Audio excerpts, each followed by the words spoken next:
नमस्कार, मैं हूं अभिलाष मिश्रा। आपकी बात छत्तीसगढ़ में आप सभी का स्वागत है। छत्तीसगढ़ में कोरोना और टूल किट के बाद अब महंगाई पर सियासत गर्मा गई है। पेट्रोल और डीजल के साथ ही खाने पीने की चीजों के दामों में बेतहाशा वृद्धि के मुद्दे पर कांग्रेस देश भर में इसे जोर शोर से उठा रही है। लेकिन इस बीच बीजेपी के वरिष्ठ नेता बृजमोहन अग्रवाल के एक बयान ने कांग्रेस को बैठे बिठाए बीजेपी को घेरने का बड़ा मौका दे दिया है, जिसके बाद कांग्रेस अब बीजेपी के खिलाफ हमलावर हो गई है। लेकिन सियासत के बीच महंगाई का मेन मुद्दा पीछे छूट गया है। सिर्फ सियासी जमा खर्च से आम जनता को महंगाई से राहत मिलेगी क्या? इसी पर करेंगे आज आपकी बात।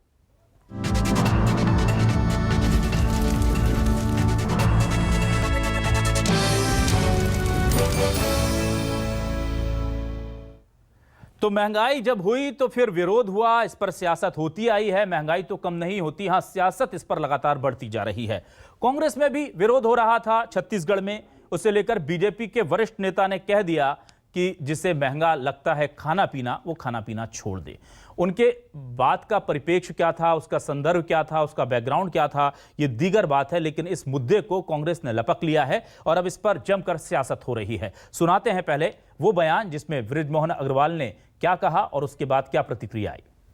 अगर महंगाई राष्ट्रीय आपदा है तो फिर मुझे लगता है कि जो लोग इसको आपदा कह रहे हैं वो लोग अब खाना पीना बंद कर दें, अन्न त्याग दें, पेट्रोल का उपयोग करना बंद कर दें।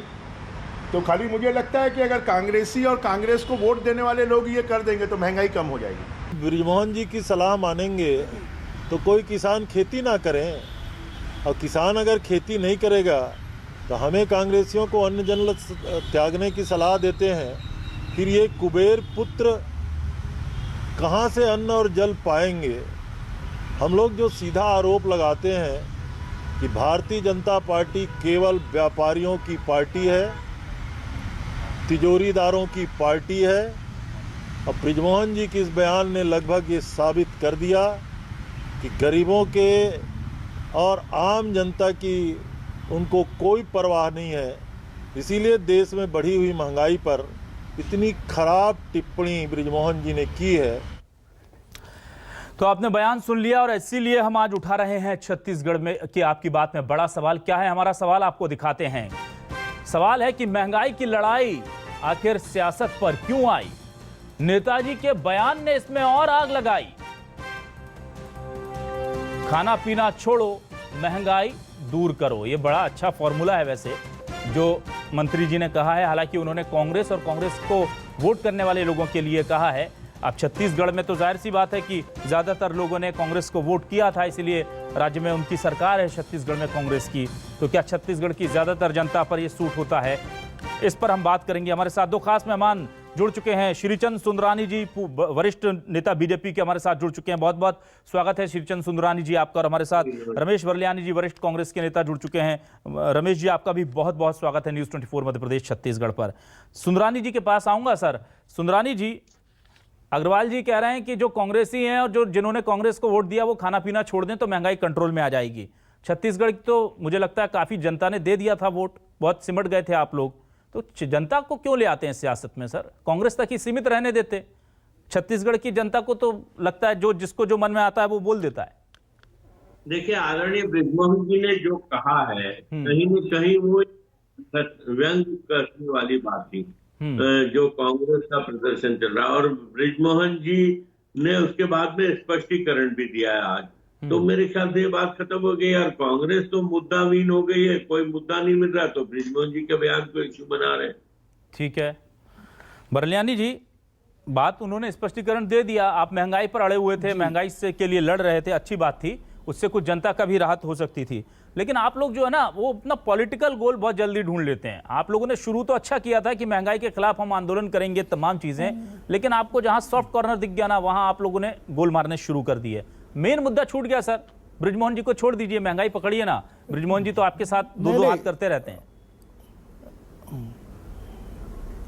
नहीं, हमने महंगाई का मुद्दा ही पकड़ा हुआ है और कल प्रदेश भर में महंगाई को लेके वर्चुअल हम लोग धरने पे बैठने वाले हैं। ठीक, हमारे महंगाई के आंदोलन के ऊपर जो बृजमोहन जी ने टिप्पणी की है वो न केवल प्रदेश के वरन देश की जनता का अपमान है। एक तरफ त्राहिमाम मचा हुआ है, लोगों की आमदनियां कम हो गई हैं, घर खर्च चलाना मुश्किल है, और केंद्र सरकार महंगाई पर रोक नहीं लगा पा रही है। इसी को इंगित करते हुए हमने आंदोलन शुरुआत की है और बृजमोहन जले पर नमक छिड़कने का काम कर रहे हैं। एक मंत्री के पद पर रहते हुए इतनी हल्की बात कर दे कि जिन्होंने कांग्रेस को वोट दिया वो भूखे मर जाए या पेट्रोल डीजल में गाड़ियों में न घूमे। ये इतना बड़ा क्रूर मजाक है जनता के साथ में। उनको सार्वजनिक रूप से माफी मांगनी चाहिए। हमारा आंदोलन कोई बृजमोहन जी के कारण नहीं हो रहा। हमारा आंदोलन केंद्र सरकार की महंगाई पर नियंत्रण नहीं करने के ऊपर हो रहा है। जो सरकार 2013-14 में जो आई थी कि बहुत ही महंगाई की मार, अब मोदी सरकार तो महंगाई पे नियंत्रण करने वाली मोदी सरकार आई थी। आज क्या हालत बना दी है देश की इन्होंने। खाने का तेल जो 80 रुपए था वो 200 रुपए हो गया। सरसों तेल जो 80 रुपए था वो 200 रुपए किलो हो गया। पेट्रोल डीजल में जब अंतर्राष्ट्रीय बाजार में मनमोहन सिंह टाइम में $103 में अंतर्राष्ट्रीय कीमतें थी और आज गिर के हो गई $66। तो हमारे समय में जो 70 और 55 रुपया पेट्रोल डीजल मिलता था, आज 100 रुपया पेट्रोल डीजल ला दिए हैं। जो गैस सिलेंडर हमको 300 में मिलता था यूपीए सरकार में, आज 900 रुपया कर दिया है। यानी मजाक हो रही है देश के साथ में। और उसके बाद भारतीय जनता पार्टी के नेताओं को कोई मतलब नहीं जनता से। ठीक है, हम आते सरोकार ही नहीं है। सुंदरानी जी के पास। सुंदरानी जी, बृजमोहन जी बहुत बढ़िया प्लेयर हैं सियासत के, हम देखते हैं मास्टर स्ट्रोक लगाते रहते हैं वो, लेकिन वक्त का तकाजा ये कहता है कि जब पिच मुफीद ना हो ना तो डिफेंसिव होना चाहिए। हर जगह एग्रेशन नहीं चलता। आपको लगता है कि यहाँ थोड़ा सा हार्श हो गए बृजमोहन जी, क्योंकि अभी तो आप लोगों को डिफेंड करने की जरूरत थी और अटैकिंग मोड में आ गए जिसकी वजह से दिक्कत हो रही है? देखिए अभिलाष जी, निश्चित रूप से कई बार राजनीतिक बयान में हम कुछ कहना चाहते हैं और उसका अर्थ कुछ और निकाला जाता है। बृजमोहन जी का कतई आशय नहीं रहा होगा कि यहाँ के लोग भूखे मर जाएं या यहाँ के लोग अन्न त्याग दें, यहाँ के लोग खाना न खाएं, या कांग्रेस को जिन्होंने वोट दिया वे भोजन न करें तो अपने आप महंगाई घट जाएगी। ये कभी उनका आशय नहीं हो सकता है। बृजमोहन जी एक लंबे समय तक जनप्रतिनिधि रहे हैं, 7 बार के विधायक हैं, बड़े जिम्मेदार नेता हैं। उनका एक एक शब्द जिम्मेदारी पूर्वक, चाहे विधानसभा के अंदर या विधानसभा के बाहर, कभी वो कंट्रोवर्शियल बात नहीं करते। निश्चित रूप से यह बयान जो जिस समय आया उनने किसी भी कारण से दिया हो, एक विरोधी पक्ष को खेलने का अवसर मिल जाता, लेकिन जब उनका खुद का स्पष्टीकरण आ जाता है तो उनको इस बात को मुद्दा नहीं बनाना चाहिए। विपक्ष को अपने मकसद से हटने का काम कर रहे हैं। बृजमोहन जी ने जो कहा है और उसके बारे में बृजमोहन जी ने खुद ही बयान दे दिया, दूसरा बयान आया है उनका, तो बात अपने आप खत्म हो जाती है। ठीक है, चलिए, बिल्कुल आपने सुंदरानी जी का मतलब से हटने की बात कर रहे हैं। अब हम जनता के मतलब की बात करते हैं। अभी तक तो हम सियासत के मतलब की बात कर रहे थे। सर, महंगाई के लिए सही बात है कि मोदी सरकार, अब की बार मोदी सरकार बहुत हुई, महंगाई की मारी नारे हम सुनते थे, और इस वक्त जो हालात हैं उससे पूरा देश महंगाई से त्राहिमाम कर रहा है। तो इसको लेकर के कौन जिम्मेदार है? छत्तीसगढ़ की सरकार जिम्मेदार है? कांग्रेस जिम्मेदार है? क्या आपको लग रहा है या हालात जिम्मेदार हैं, कोई कुछ नहीं कर सकता? क्या आपको लग रहा है? अभिलाष जी, निश्चित रूप से न मैं राज्य सरकार को दोष दूंगा न केंद्र सरकार को दोष दूंगा। ये जो समय है, समय की मार कह सकते हैं। कोरोना महामारी से हम जूझ रहे हैं 13-14 महीने से। राज्य सरकार भी जूझ रही, केंद्र सरकार भी जूझ रही है। महंगाई अगर बढ़ी तो 2-3 आइटम पे, आदरणीय वरल्यानी जी को मैं सुन रहा था, उन्होंने जितनी भी आइटम गिनाई, आप देखिए दाल मनमोहन सिंह जी की सरकार में 140 रुपए थी, आज वो दाल 90 रुपए के अंदर आ गई, 80-90 रुपए के अंदर है। पेट्रोल डीजल के मामले में, क्योंकि वो अंतर्राष्ट्रीय बाजार से क्रूड खरीदा जाता है, और निश्चित रूप से कोरोना महामारी के चलते कहीं न कहीं उस पे एक अतिरिक्त टैक्स केंद्र ने लगाया है। अगर एकाध खाने के तेल को अगर हम छोड़ दें, और वो भी 200 रुपए, इन्होंने कहा 200 रुपए नहीं है, 125-130 रुपए का रेट है। और अभी पैदावार आ जाएगी, नई पैदावार आ जाएगी, अपने आप घट जाएंगे। और वस्तुओं के दाम थोड़े बहुत बढ़े हैं, आज सब्जियों के दाम नियंत्रण में है, आज अनाज के दाम नियंत्रण में है, दाल के दाम नियंत्रण में है, UPA 1 UPA 2 से कम रेट में आज भी बिक रहे हैं। सिर्फ 2 चीजों पे, खाने का तेल और डीजल पेट्रोल की अगर हम बात करें, हाँ। तो कुछ मैं सहमत हूँ इस बात से। बेरोजगारी को लेकर क्या कहेंगे श्रीचंद जी? बेरोजगारी के मामले में मोदी सरकार ने बहुत कुछ नियंत्रण पाया। मुद्रा बैंक के माध्यम से 18 करोड़ लोगों को 50,000 से 10 लाख रुपए तक का ऋण देकर 18 करोड़ लोगों को रोजगार देने का काम किया है सरकार। ठीक है रमेश जी, मैं आपके पास आता हूं। बेरोजगारी के मुद्दे पे लेकिन अभिलाष जी, मैं एक बात कहूंगा कि छत्तीसगढ़ में भूपेश बघेल जी की सरकार, और जब कांग्रेस पार्टी चुनाव लड़ रही थी, 10 लाख नौजवानों को 2,500 रुपए का बेरोजगारी भत्ता देने की बात कही थी। आज 2.5 साल होने जा रहा है इस सरकार को, उस एक नौजवान का करीब 40,000 रुपया, 50,000 रुपया सरकार से लेना, बकाया कर्ज निकलता है एक नौजवान का, 10 लाख नौजवानों का। ठीक है रमेश जी, ये दो तीन चीजें कही हैं कि 2-3 चीजों पर अगर दाम जो है वो भी धीरे धीरे कंट्रोल में आ जाएंगे, लेकिन बॉल आपके कोर्ट में डाल दी गई है। आप लोगों ने एक वादा किया था 10 लाख बेरोजगार युवाओं को 2,500 प्रति माह जो है आप एक राशि का ऐलान आपने किया था। 40 से 50,000 रुपए का कर्ज समझ लीजिए आप हर युवा का आपने ले रखा है। अभी तक क्यों नहीं लौटा रहे हैं सर? कब देंगे, कब शुरू करेंगे? आधा टाइम तो हो गया आपकी सत्ता को। देखिए, ये अविनाश जी, ये भारतीय जनता पार्टी के नेताओं का एक ये आदत है, जब वो मुद्दों में फंसते हैं तो मुद्दों से डाइवर्ट हो जाते हैं। 2003 में डॉक्टर रमन सिंह जी ने बेरोजगारी भत्ते की बात की थी, घोषणा पत्र में लगातार देख लीजिए। 15 साल में तो ये बेरोजगारी भत्ता दे नहीं पाए, और आज सवाल हमारे ऊपर खड़ा कर रहे हैं। निश्चित रूप से हमारा वादा है, लेकिन हम लोगों ने नए रोजगार दिए हैं। ग्रामीण अंचल में अलग रोजगार दिए, स्वराज और शहरी इलाकों में अलग दिए हैं। शिक्षकों की भर्ती की है, पुलिस में भर्ती की है, फूड प्रोसेसिंग यूनिट लगा रहे हैं, वो कर रहे हैं। और मूल मुद्दा आज महंगाई का है। उसमें मैं बताना चाहूंगा कि जो सुंदरानी जी चैम्बर के अध्यक्ष रहे, उनको मालूम है कि महंगाई में डिमांड एंड सप्लाई का खेल चलता है। और आज देश का दुर्भाग्य है कि पूरे बाजार पर 2 परिवारों का नियंत्रण है जो मोदी जी के करीबी हैं, उसके चलते ये खेल हो रहा है।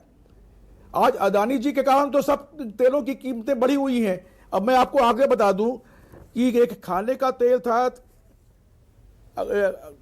अक्टूबर 19 में 100 रुपया, फिर अक्टूबर 20 में हो गया 139 रुपया, और आज हो गया है करीबन 190 रुपया। सरसों तेल आज ही हमने मंगाया है, वो भी 190 रुपया है, जो अक्टूबर 79 में 79 रुपए था। और पेट्रोल डीजल की जो बात कर रहे हैं, अंतर्राष्ट्रीय बाजार की बात कर रहे हैं, मनमोहन सिंह जी के टाइम में अंतर्राष्ट्रीय बाजार था $103 का, ठीक, आज वो है $60 का। और जब मोदी जी सरकार में आए थे तब $40 हो गया था अविनाश जी।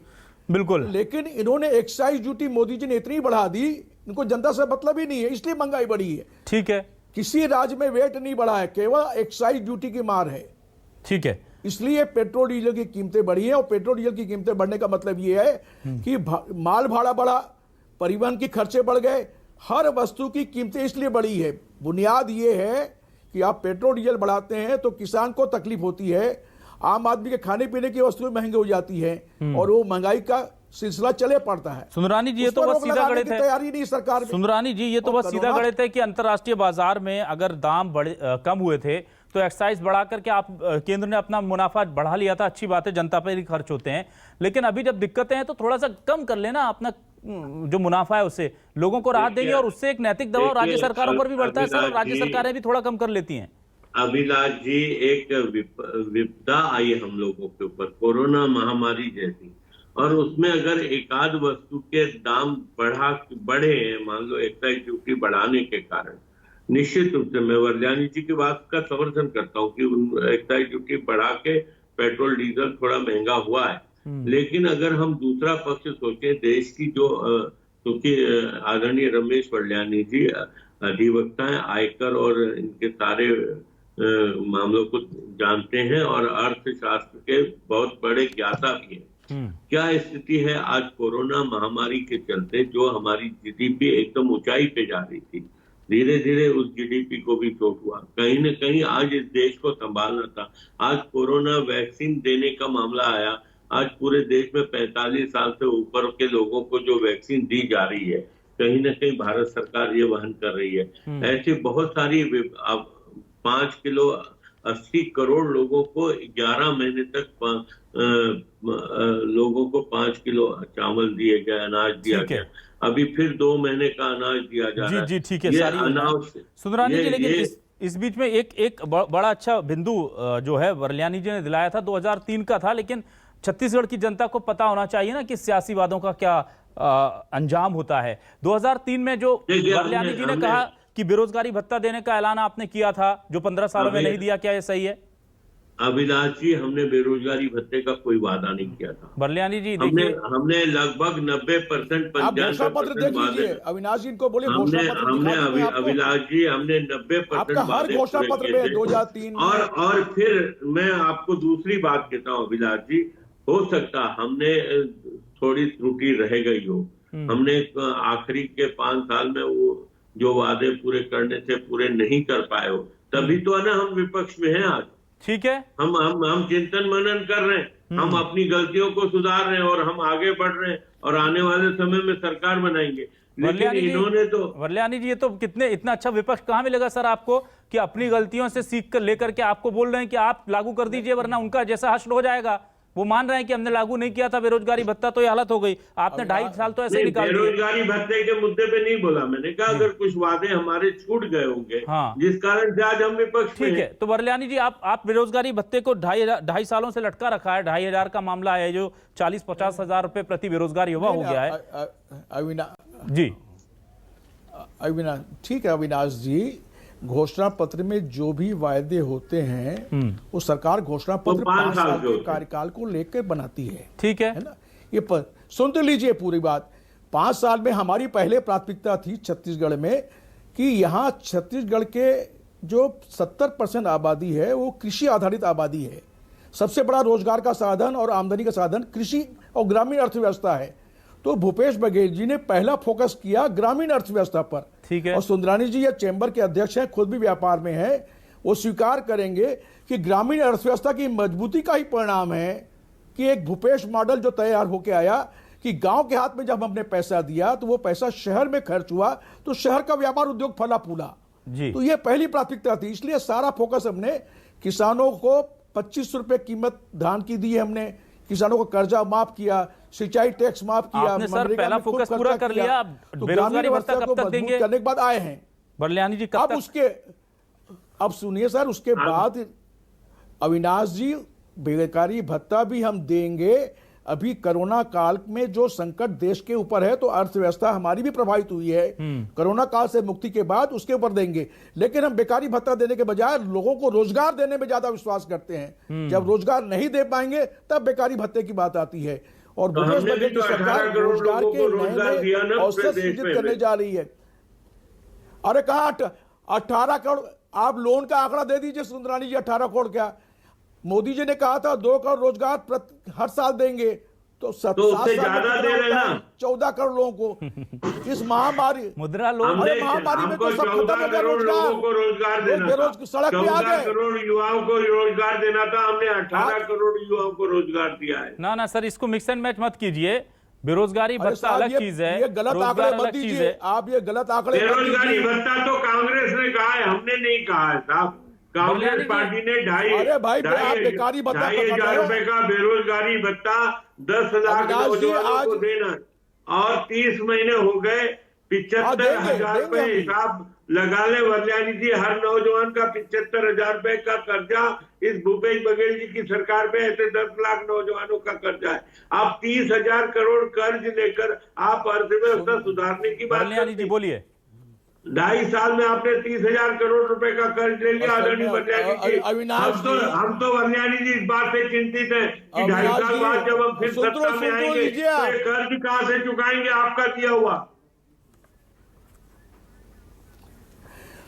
आज हिंदुस्तान की सरकार जो मोदी सरकार है ना, उसके ऊपर इतना ज्यादा कर्ज है कि जितनी सार्वजनिक संपत्तियां हैं, जितने पब्लिक सेक्टर के इंडस्ट्रीज हैं, सबको बेचने में लगी हुई है सुंदरानी जी। आप क्या बात कर रहे हैं?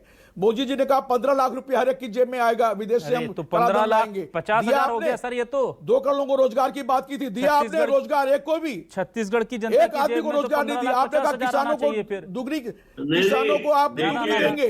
ना सर देखिए, बहुत अच्छा नहीं है। किसानों को हम दुगनी जो आपके शासन ने आज बढ़ाएंगे, रखे हुए कुछ नहीं किया आपने। आज बेरोजगारी उच्चतम स्तर पे बढ़ी हुई है। हिंदुस्तान की जो बेरोजगारी है सुंदरानी जी 23% में पहुंचा दी है। लोग दर दर की नौकरी भटक रहे हैं।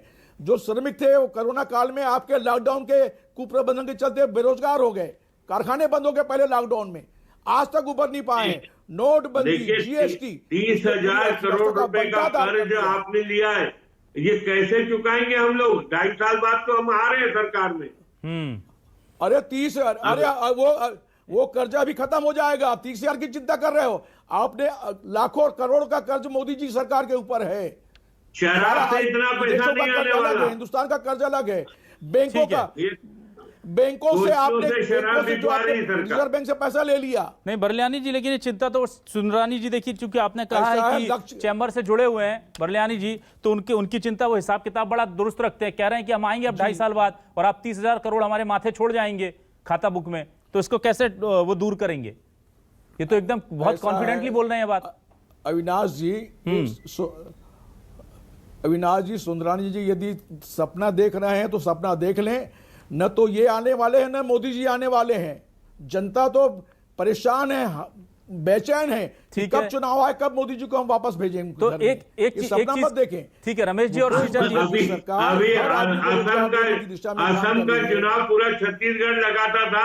अविनाश जी, पूरा छत्तीसगढ़ वहां चुनाव लड़ रहा था। असम के वो अलग बात है। हमारा वहां आपका और हमारा वोट बराबर है।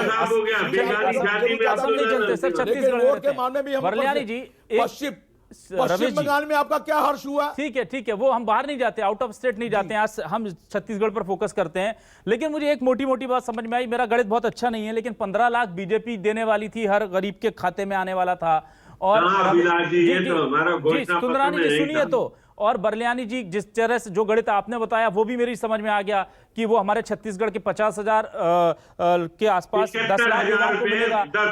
जी 10 लाख युवाओं को 50,000 करीब बचता है, तो 15.5 लाख रुपए कम से कम 10 लाख लोगों को हमारे छत्तीसगढ़ के आने चाहिए। ऐसा क्या वाकई में आपको लग रहा है ये जो 30,000 करोड़ का कर्जा है, ये और जो मोदी सरकार ने कर्ज लिया, जैसे बरलियानी जी कह रहे हैं, ये छोड़कर जाएंगे आप हमारी पीढ़ियों के लिए आने वाली? अविनाश जी न सत्ता से बाहर जाने वाले हैं।